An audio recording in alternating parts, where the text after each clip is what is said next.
Hi everyone. आज हम पढ़ेंगे कनेक्टेड कंपोनेंट्स के बारे में and also about strongly connected components. तो पहले हम समझते हैं कि व्हाट आर कनेक्टेड कंपोनेंट्स। तो सपोज आपको एक अनडायरेक्टेड ग्राफ गिवन है, तो कनेक्टेड कंपोनेंट्स क्या होते हैं? कनेक्टेड कंपोनेंट का क्या मतलब है? ग्राफ का, पूरे ग्राफ का ऐसा कंपोनेंट, ऐसा हिस्सा जिसमें जितने भी नोड्स हैं, उस हिस्से में जितने भी नोड्स हैं या वर्टाइसेस है, तो हर वर्टाइसेस से आप किसी भी दूसरे वर्टाइसेस पे जा सको। That means there is a path between any two vertices. Okay, तो अगर मैं यहाँ पर देखूं तो ए से बी के बीच में एक पाथ है, ये वाला। एंड सिमिलरली ए से डी के बीच में भी एक पाथ है, ये वाला। ए से सी के बीच में कोई पाथ है क्या? हाँ है। अगर आप देखें तो ए से बी चले जाएं, बी से सी चले जाएं, तो आप ए से सी पहुंच सकते हैं। तो दैट मीन्स ए से सी के बीच में भी एक पाथ है। अब मैं कह रही हूँ कि मैं ए से बी सी एंड डी तीनों पे जा पा रही हूँ, राइट। बट मेरे को क्या चेक करना है कि मैं सारे नोड से किसी भी दूसरे नोड पर जा सकती हूँ या नहीं। तो मुझे बी के लिए भी चेक करना पड़ेगा, सी के लिए भी चेक करना पड़ेगा एंड डी के लिए भी चेक करना पड़ेगा। ओके, तो अगर मैं यहाँ पर देखूँ तो मैं बी से ए जा सकती हूँ क्या? हाँ, जा सकती हूँ। बी से सी भी जा सकती हूँ एंड बी से डी जा सकती हूँ क्या? Through this path I can go from B to D. Okay, तो बी से डी भी पॉसिबल है। आफ्टर दैट सी से चेक करती हूँ, तो सी से बी पॉसिबल है, सी से ए पॉसिबल है, yes. Through this path you can go from C to A. C से डी भी पॉसिबल है, सी से बी जाओ, सी से ए जाओ, फिर डी चले जाओ। ओके, तो सी से डी भी पॉसिबल है, ठीक है। और डी से ए जा सकते हैं, डी से बी जा सकते हैं एंड डी से सी भी जा सकते हैं। ओके, तो अगर आप यहाँ पे देखो कि कोई से भी दो वर्टिसेस को मैं चूज कर लूं तो उनके बीच में पाथ एग्जिस्ट कर रहा है। दैट मीन्स ये ग्राफ का क्या है? कनेक्टेड कंपोनेंट है, ठीक है। सपोज आपका ग्राफ कुछ इस तरीके से होता, A B C and D and E.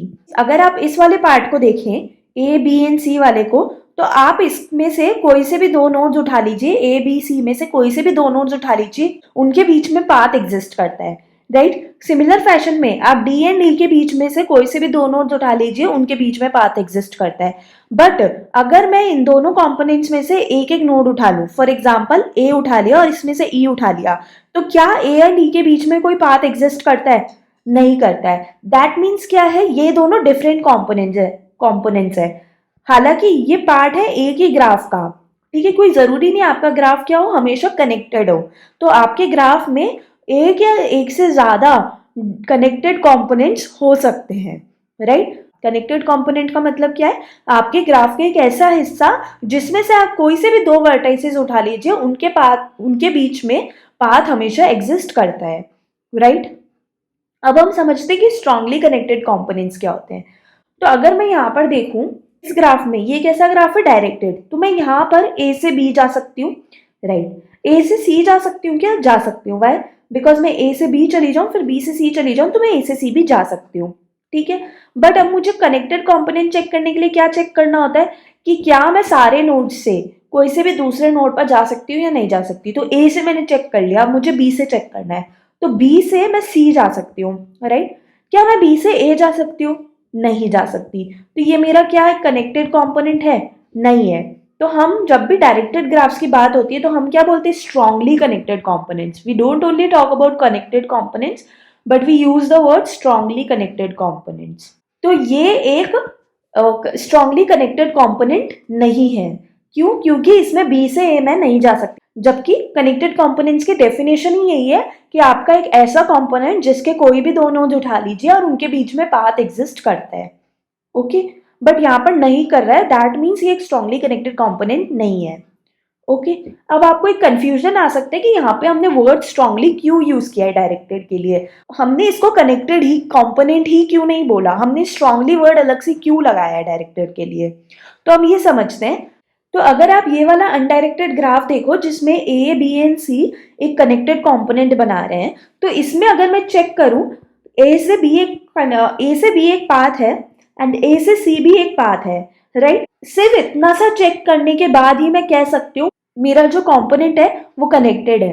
Y? Because ये क्या है? एक अनडायरेक्टेड ग्राफ है। अगर ए से बी मैं जा सकती हूँ दैट मीन्स मैं बी से ए भी जा सकती हूँ एंड ए से सी में जा सकती हूँ। इसका मतलब क्या है? मैं सी से ए भी जा सकती हूँ एंड सी से बी भी जा सकती हूँ, राइट। पूरा ग्राफ क्या है, आपस में कनेक्टेड हो जाता है। ठीक है, तो मैं सिंपली क्या करूंगी, यहाँ पर मैं सिर्फ एक नोड से चेक कर सकती हूँ कि मैं किस किस नोड पे जा सकती हूँ। इतना अगर मैं प्रूफ कर दूं कि मैं एक नोड से किस किस नोड्स पे जा सकती हूँ, तो सारे पॉसिबल केसेस ट्रू हो जाएंगे for that connected component, and मुझे बाकी नोड से चेक करने की जरूरत नहीं है। वाई? बिकॉज ये क्या, यहाँ पर क्या है, सारी एजेस कैसी है, अनडायरेक्टेड है। That allows me to go in the to and fro motion. But अगर आप डायरेक्टेड में देखो, अगर मैं बोलती हूँ कि मैं ए से बी जा सकती हूँ, तो क्या मैं उल्टा बोल सकती हूँ कि मैं बी से ए जा सकती हूँ? नहीं, बिकॉज आपकी एज कैसी होती है, डायरेक्टेड होती है। इसलिए यहाँ पर हमने वर्ड क्या यूज किया, स्ट्रांगली कनेक्टेड कॉम्पोनेंट।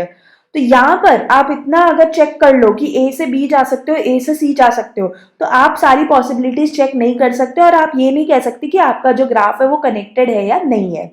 इसलिए आपको क्या करना पड़ेगा, हर एक नोड पे जाके चेक करना पड़ेगा कि क्या मैं कोई से भी दूसरे नोड पे जा सकती हूँ या नहीं जा सकती हूँ। इसलिए हमने यहाँ पर वर्ड क्या यूज करा है, स्ट्रांगली। तो इस वीडियो में हमने देखा कि strongly connected components and connected components में क्या डिफरेंस है। इस वीडियो में हम सिर्फ ये देखेंगे कि how to check in an undirected graph कि उसमें कितने कनेक्टेड कंपोनेंट्स हैं। जैसे कि ये वाला केस था, इसमें आप देख सकते हैं कि एक ग्राफ है ए बी सी डी ई का, एंड इसमें दो कनेक्टेड कंपोनेंट्स हैं, राइट। तो इस वीडियो में हम सिर्फ इतना ही समझेंगे कि how to find out the number of connected components in an undirected graph. Okay, so in the later part of the graph theory हम आगे जाके समझेंगे कि स्ट्रांगली कनेक्टेड कंपोनेंट्स कैसे निकालते हैं, या फिर कैसे चेक करते हैं कि हमारा जो ग्राफ है वो स्ट्रांगली कनेक्टेड है या नहीं है। ओके, तो मैंने ऊपर देखा कि अगर मैं बोल रही हूँ कि मैं ए से बी जा सकती हूँ एंड ए से सी जा सकती हूँ, दैट मीन्स मैं ये कह रही हूँ कि ए बी सी एक कनेक्टेड कंपोनेंट बना रहे हैं, राइट। तो अगर आप यहाँ पर देखें तो हम क्या यूज कर रहे हैं, ट्रैवर्सल यूज कर रहे हैं। अगर एबीसी वाले कंपोनेंट में अगर मैं डीएफएस लगाऊं, तो मैं क्या करूंगी, एक एक बार सारे नोड्स को विजिट कर लूंगी through the edges, right. And अगर आप ए पे डीएफएस लगाओगे, तो क्या आप डी एंड ई को कभी विजिट कर पाओगे? नहीं कर पाओगे। वाई? बिकॉज कोई एज है ही नहीं, कोई पाथ या कोई एज है ही नहीं उनको कनेक्ट करने वाली, राइट। तो अब जब भी आप किसी एक नोड पे अगर डीएफएस लगा लो, तो आप सबको क्या कर पाओगे, विजिट कर पाओगे। एंड जिन जिन नोड्स को आप विजिट कर पाओगे, वो नोड्स क्या हो जाएंगे, आपकी कनेक्टेड कंपोनेंट का हिस्सा हो जाएंगे, राइट। तो मान लीजिए मैंने ए पे डीएफएस लगाया, तो ए वाला नोड, बी वाला नोड एंड सी वाला नोड क्या हो जाएंगे, विजिटेड हो जाएंगे। तो हमें पता लग जाएगा ये कनेक्टेड कंपोनेंट का हिस्सा है, ठीक है। पर मुझे पता है मेरे ग्राफ में कितने नोड्स हैं, 5 नोड्स हैं, ठीक है, ए से लेके ई तक। तो मैंने देखा ए विजिट हो गया, बी विजिट हो गया, सी विजिट हो गया, मतलब ये एक कनेक्टेड कंपोनेंट के पार्ट है, ठीक है। फिर मैंने देखा कि यार डी अभी तक विजिट नहीं हुआ है, तो अब मैं क्या करूंगी, डी से डीएफएस लगाऊंगी। जब मैंने डी से डीएफएस लगाया, तो मुझे क्या मिला, डी एंड डी भी एक कनेक्टेड कंपोनेंट का हिस्सा है, ये दोनों भी विजिट हो जाएंगे, ठीक है। तो मुझे पता लगा कि यहाँ पर एक और नया कनेक्टेड कंपोनेंट बन रहा है, ठीक है। तो मैं समझ जाऊंगी कि डी एंड ई किसमें, दूसरे कनेक्टेड कंपोनेंट में लाई करते हैं, ठीक है। अब मेरे डी एंड ई भी क्या हो गए, विजिटेड हो गए। अब कोई नोड बचा है क्या जो अनविजिटेड है? नहीं। तो आप क्या कह सकते हो, number of connected components in your graph is 2।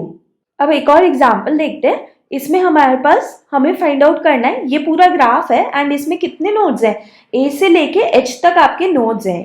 Total number of nodes कितने हैं आपके, ए से लेके एच तक, ठीक है। तो मुझे पता लगाना है कि इसमें कितने नंबर ऑफ कनेक्टेड कंपोनेंट्स हैं। तो मैं पहले क्या करूंगी, ए पे डीएफएस लगाऊंगी। एंड मुझे पता है जब मैं डीएफएस लगाती हूँ, तो जो भी कनेक्टेड कंपोनेंट्स के जो भी नोड्स हैं वो क्या हो जाते हैं, एक एक बार विजिट हो जाते हैं, राइट। मैं ए से डीएफएस लगाऊंगी, ठीक है। ए से डीएफएस लगाऊंगी तो ये तीनों नोड्स क्या हो जाएंगे, विजिटेड मार्क हो जाएंगे। एंड मुझे पता है कि मैंने पहली बार डीएफएस लगाया है, तो मेरा नंबर ऑफ कनेक्टेड कंपोनेंट्स 1 हो जाएंगे, ठीक है। अब मैंने देखा कि ए भी विजिटेड मार्क हो गया, बी भी हो गया, सी भी हो गया। नेक्स्ट अनविजिटेड कौन सा आया, डी। डी कैसा आया मेरा, अनविजिटेड। तो अब मैं क्या करूंगी, डी से डीएफएस लगाऊंगी। डी से अगर मैं डीएफएस लगाऊंगी तो डी, ई और जी वाले जो नोड्स हैं वो क्या हो जाएंगे, विजिटेड मार्क हो जाएंगे। एंड हम कह देंगे कि ये तीनों मिलकर एक कनेक्टेड कंपोनेंट बना रहे। तो मेरा कनेक्टेड कंपोनेंट्स का काउंट अब क्या हो जाएगा, 2 हो जाएगा, राइट। इसके बाद मैं देखूंगी डी के बाद ई भी विजिटेड मार्क है, A B C D E F G and H, ठीक है।